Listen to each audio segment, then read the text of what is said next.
18 فروری 2013 Los Angeles کے سیسل hotel میں رہنے والے گیسٹ نے ہوٹل مینجمنٹ سے کمپلین کی کہ ٹیپس میں سے پانی عجیب آ رہا ہے۔ پانی کا پریشر بہت کم تھا اور اس کا رنگ کالا تھا۔ اس کے علاوہ پانی میں سے عجیب طرح کی اسمیل آ رہی تھی۔ 19 فروری کی صبح ہوٹل مینٹیننس ورکر ہوٹل روف پر گئے تاکہ پانی کے گیلنز کو چیک کیا جا سکے، لیکن ایک گیلن کھولنے پر انہوں نے جو سین دیکھا وہ کافی ڈرا دینے والا تھا۔ 1000 گیلن کے ٹینک میں 21 سالہ الیسا لیم کی نیکڈ لاش پڑی تھی۔ وہ لاش اس ٹینک میں فلوٹ کر رہی تھی۔ الیسا پچھلے کئی دنوں سے غائب تھی۔ اس کی لاش کئی دنوں سے اس ٹینک کے اندر پڑی تھی۔ اس ٹینک سے کچن، ایک کافی شاپ اور گیسٹ رومز میں پانی سپلائی ہوتا تھا۔ سیسل ہوٹل کے گیسٹ کئی دنوں سے وہ پانی پی رہے تھے جس میں ایک ڈیڈ باڈی تھی، لیکن اس سے بھی زیادہ ڈسٹربنگ اور ہارفائنگ یہ تھا کہ آخر 21 سالہ الیسا اس واٹر ٹینک تک کیسے پہنچی۔ So let's dive deep into the unsolved mystery of Elisa Lam. A developing story, and this is a strange one. The body of a missing Canadian tourist has been found in this water tank.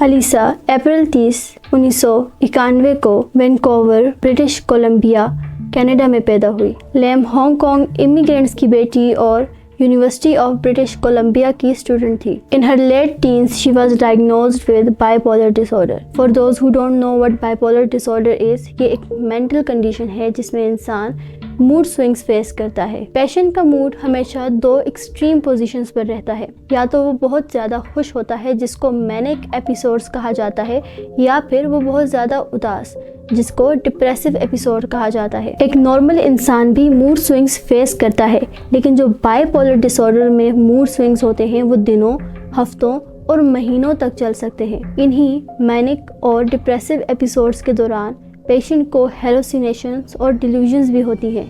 Manic episode میں اسے ایسا لگ رہا ہوتا ہے جیسے اس کے اندر کوئی سپر پاور آ گئی ہے، اور انہی موڈ سوئنگز کے دوران پیشنٹ کو سائیکوسس یعنی ہیلوسینیشنز اور ڈیلیوژنز ہوتی ہیں۔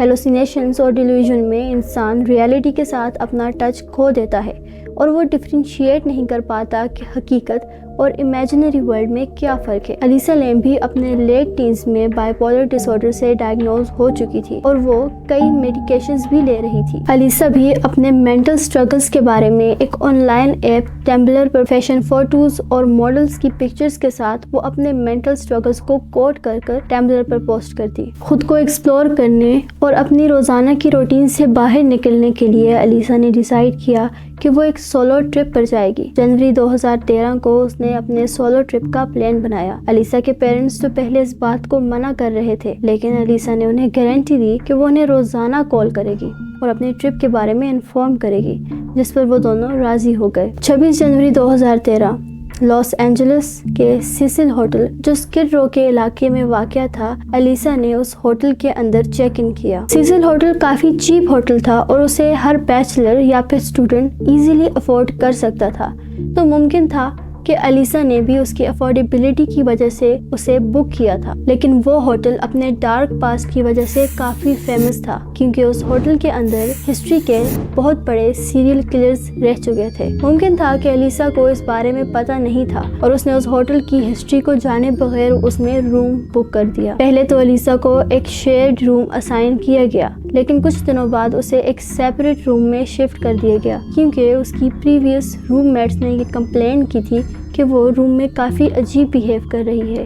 کبھی وہ روم کا دروازہ بند کر دیتی ہے تو کبھی انہیں عجیب نوٹس دیتی ہے، جیسے گو اوے، گو ہوم، جس کی وجہ سے اس کی پریویس روم میٹس نے ہوٹل مینجمنٹ سے کہہ کر اس کا روم الگ کر دیا۔ الیسا روزانہ اپنے پیرنٹس کو کال کرتی اور انہیں اپنی ٹرپ کے بارے میں بتاتی۔ ان کالز کے دوران الیسا کافی ہیپی نظر آتی۔ 31 جنوری 2013 کو الیسا کو سیسل ہوٹل سے چیک آؤٹ کرنا تھا، لیکن وہ کبھی چیک آؤٹ نہیں کر پائی۔ اور وہ آخری دن تھا جب اسے زندہ دیکھا گیا تھا۔ جب الیسا کے پیرنٹس کا اس سے کانٹیکٹ نہ ہو سکا تو انہوں نے لاس اینجلس پولیس ڈپارٹمنٹ کو انفارم کیا اور وہ خود لاس اینجلس آ گئے تاکہ الیسا کو ڈھونڈا جا سکے۔ اسے ہوٹل رومز، لابی، ایلیویٹر، ہر جگہ چیک کیا گیا لیکن الیسا کا کچھ پتہ نہ چل سکا۔ کئی دنوں کی انویسٹیگیشن کے باوجود جب کوئی سراغ نہ مل سکا تو 13 فروری کو لاس اینجلس پولیس ڈپارٹمنٹ نے ایک فوٹیج ریلیز کی۔ وہ فوٹیج اس ہوٹل کے ایلیویٹر کی فوٹیج تھی جس میں الیسا کو دیکھا گیا تھا۔ پولیس کو یہ امید تھی کہ اس فوٹیج کے ریلیز ہونے کے بعد ممکن ہے کہ انہیں الیسا کے کیس میں کوئی لیڈ مل جائے۔ ریلیز کے کچھ ہی ٹائم بعد یہ فوٹیج پورے انٹرنیٹ پر وائرل ہو گئی۔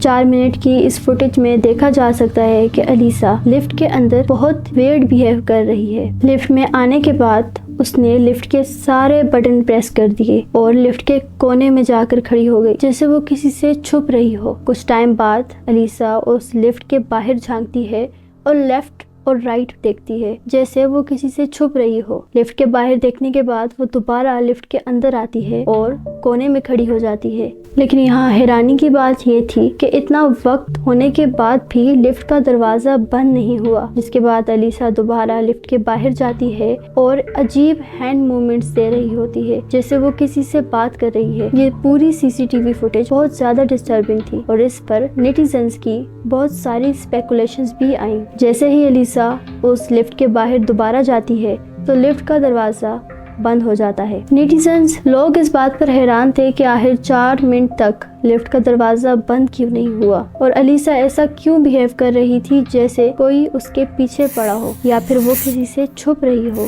اب نیٹیزنز کی بہت زیادہ تھیوری سامنے آنے لگی۔ کچھ لوگ کہہ رہے تھے کہ لفٹ کا دروازہ باہر سے کسی نے روکا ہوا تھا اور وہ وہی تھا جو الیسا کو ہارم کرنا چاہ رہا تھا۔ کچھ لوگوں نے کہا وہ کسی سے چھپ رہی تھی کیونکہ کوئی اسے نقصان پہنچانا چاہ رہا تھا۔ کچھ لوگوں نے تو یہاں تک ازیوم کیا کہ وہ ڈرگز کے نشے میں تھی جس کی وجہ سے وہ اس طرح بیہیو کر رہی تھی۔ کچھ لوگوں کے مطابق CCTV فوٹیج ٹیمپرڈ تھی، اس کو ایڈٹ کر کر اس کے کئی پارٹس ریموو کیے گئے تھے، اور کچھ کے مطابق الیسا اپنے بائی پولر ڈس آرڈر کی وجہ سے ہیلوسینیٹ کر رہی تھی اور وہ سائیکوٹک ایپیسوڈ کو فیس کر رہی تھی۔ اس طرح کی مختلف تھیوریز سامنے آنے لگی لیکن ان تھیوریز کی وجہ سے پولیس کو کوئی بھی لیڈ نہ مل سکی۔ LAPD department, Los Angeles police department جو یہ زیوم کر رہا تھا کہ اس فوٹیج کے ریلیز ہونے کے بعد انہیں کوئی لیڈ مل جائے، لیکن ایسا کچھ بھی نہیں ہوا۔ الیسا کے غائب ہونے کے کچھ دنوں بعد ہوٹل گیسٹ نے ہوٹل مینجمنٹ سے کمپلین کرنا شروع کر دی اور یہ کمپلین مختلف لوگوں سے آ رہی تھی۔ ان کے مطابق ہوٹل کی ٹیپس میں سے بہت کم پریشر سے پانی آ رہا تھا، اس کے علاوہ اس پانی کا رنگ کالا تھا اور ایک عجیب اسمیل آ رہی تھی۔ جب ہوٹل امپلائی ہوٹل کے چھت پر گیا اور ایک پانی کا گیلن چیک کیا، اس میں 21 سالہ الیسا لیم کی باڈی نیکڈ حالت میں فلوٹ کر رہی تھی۔ الیسا کے کپڑے اس ٹینک کے اندر تھے اور ان کپڑوں کی وجہ سے وہ ٹینک کے اندر کا پائپ بلاک کر رہے تھے اور وہ وہی کپڑے تھے جو لاسٹ ٹائم الیسا کو CCTV فوٹیج میں پہنے ہوئے دیکھا گیا تھا۔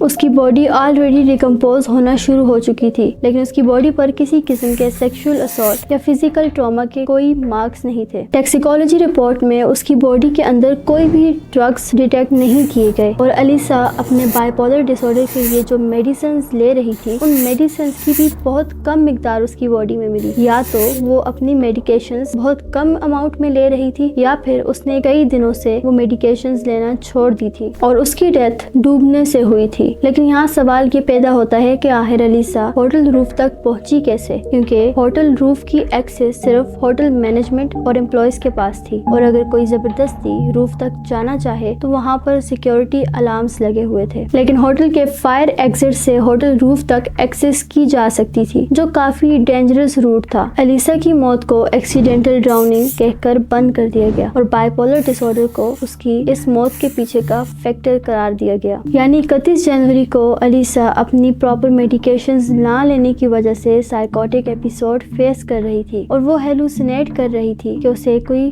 نقصان پہنچانا چاہ رہا ہے یا اسے کوئی ڈھونڈ رہا ہے، جس کے بعد وہ ڈرتے ہوئے اس ایلیویٹر کے اندر آ گئی۔ ایلیویٹر کے اندر آنے کے بعد اس نے ملٹیپل بٹنز پریس کیے اور ایسا پریٹینڈ کیا جیسے اسے کوئی ڈھونڈ رہا ہے۔ وہ بار بار لفٹ کے اندر اور باہر آ رہی تھی جیسے اسے کوئی مارنا چاہ رہا ہو، اور وہ کسی سے باتیں بھی کر رہی تھی۔ ممکن ہے کہ وہ ہوٹل کے فائر ایگزٹ کے تھرو ہوٹل روف پر پہنچی اور وہاں اس نے ایک ٹینک کے اندر چھپنے کا فیصلہ کیا، جس کی وجہ سے اس کی ڈیتھ ہو گئی۔ لیکن اب بھی بہت سارے سوال لوگوں کے ذہنوں میں گردش کر رہے تھے کہ آخر الیسا اس واٹر ٹینک تک پہنچی کیسے، کیونکہ واٹر ٹینک ایک ایلیویٹڈ ایریا پر پڑا تھا اور ہوٹل سٹاف بھی لیڈر کا یوز کرتے تھے اس تک پہنچنے کے لیے۔ تو آخر الیسا اس ٹینک تک پہنچی کیسے؟ اس کے علاوہ اس نے وہ ہیوی ٹینک لڈ کیسے کھولی اور کیسے ڈوبنے کے بعد وہ لڈ اس نے بند کی؟ ٹینک لڈ کے اوپن والی بات تو ایک ہوٹل امپلائی نے کنفرم کر دی کہ جب وہ واٹر گیلن چیک کرنے گیا تھا تو ٹینک کی لڈ آلریڈی اوپن تھی، اور پولیس نے